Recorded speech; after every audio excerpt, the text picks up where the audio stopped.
আচ্ছা, এই শিক্ষার্থীরা যদি আন্দোলন না করতো আর শেখ হাসিনা যদি পাগলামি না করতো, এই তুলে দেব ওটা, আবার এই দিয়ে দিলাম, এসব যদি না করতো তাহলে তো আরো 4 বছর থাকতো বোধ হয়।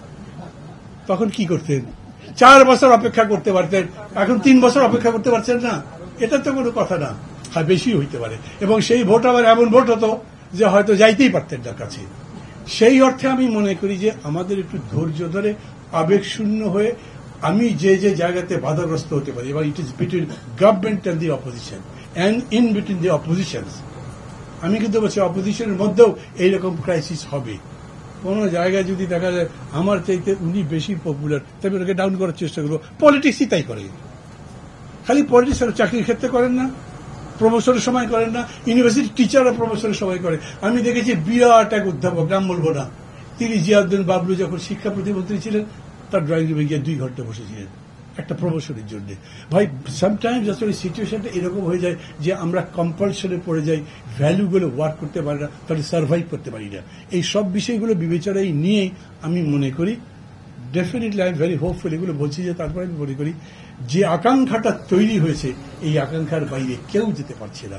বিএনপি কত বড় পার্টি, আমি 7 দিন চেষ্টা করবো পারে আমার মিটিংয়ে 5,000 লোক হয় না, ওনারা 5 ঘন্টার নোটিশ দেয়, দেখা যায় 50,000 লোক আসে, তারপর জায়গা দেওয়া যায় না।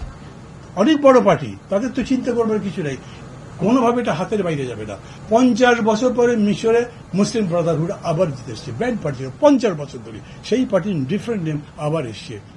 খুব ধৈর্য ধরে যে বলতে হয় তাই বলছি, কেবল যে বললে না রাজনৈতিক দলগুলোর মধ্যে গণতন্ত্র কবে থেকে আসবে, রাজনৈতিক দলগুলোর মধ্যে গণতন্ত্র কবে আসবে। আমি যদি দলের প্রেসিডেন্ট হই, আমার যদি মনে হয় সবাই আমাকে হুজুর হুজুর করুক, বাকি তাই করবে।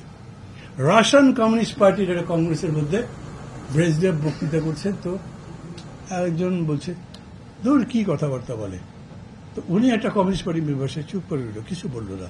আবার থেকে বলল বলছে কি, আঙুল দিল, কথা বলল না। আবার তাকে জিজ্ঞেস করে, বলছে কথা বলবে না। তারপর যখন শেষে তখন জিজ্ঞেস করতে, তোমাকে এতবার জিজ্ঞেস করলাম কথা বললে না কেন, আমি তো ব্রেজনেভের চোখের দিকে তাকিয়েছিলাম, উনি কোন দিকে তাকান কিভাবে আসেন তার উপরে নির্ভর করে। সোভিয়েত কমিউনিস্ট পার্টি কংগ্রেসে স্ট্যালিন বক্তৃতা করছেন, তখন কে ওই নির্যাতন ইত্যাদির উপর একজন বক্তৃতা করছে, একজন জিজ্ঞেস করেছে আপনি তখন কোথায় ছিলেন, তখন কেউ জবাব দেয়নি। আমাদের পার্টিগুলোতে, আমাদের দেশে যে মানে দলের যে গঠনতন্ত্র মনে করেন যত গণতান্ত্রিক হোক, তারপরে নেতা যদি অগণতান্ত্রিক হয় টেকা খুব মুশকিল।